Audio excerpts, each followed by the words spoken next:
तर हा व्रतवैकल्याचा जो काळ आहे त्याच्यामध्ये जशी आषाढीची वारी आहे जी आपण चालत असतो, तशीच श्रावण आणि भाद्रपद या काळामध्ये येणारे सणही आहेत.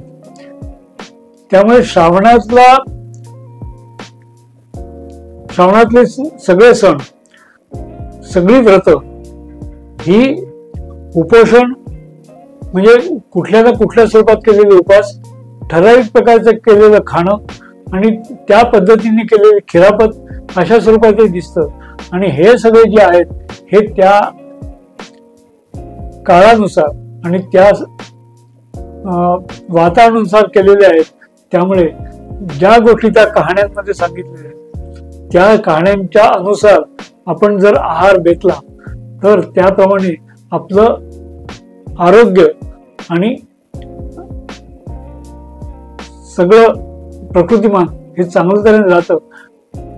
आता असं म्हणायला हरकत नाही, एक वानगी दाखल एक कहाणी मी सांगून दाखवतो. निर्मळ मळे उदकाचे तळे, बेलाचा वृक्ष सुवर्णाची कमळे, विनायकाची देवळे रावळे, असा हा संकल्प केव्हा घ्यावा? श्रावण्या चौथी घ्यावा.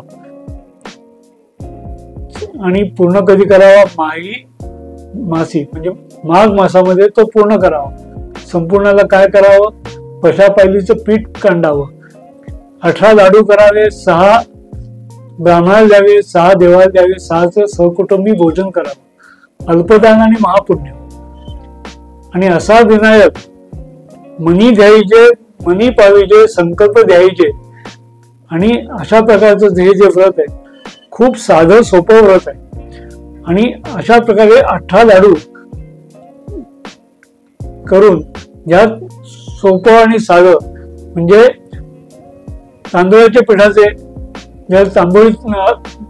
तांबोट्याचं पीठ म्हणतात, म्हणजे तांदूळाचं पीठ, त्याच्यापासून केलेले लाडू आणि ते त्याच्यापासून केलेली खिरापत आणि ह्या सगळ्या गोष्टींनी जर तुम्ही तुमची व्रताचरण करायची केली तर तुमचं पोट हे खुश राहील, आनंदी राहील आणि त्यातून तुमचं आरोग्य सुधारेल.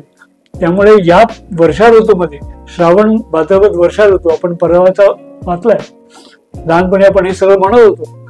तर श्रावण भाद्रपद वर्षा ऋतू आणि श्रावणामध्ये येणारी व्रतवैकल्य योग्य प्रकारे केली तर त्याच्यापासून आरोग्य लाभच होईल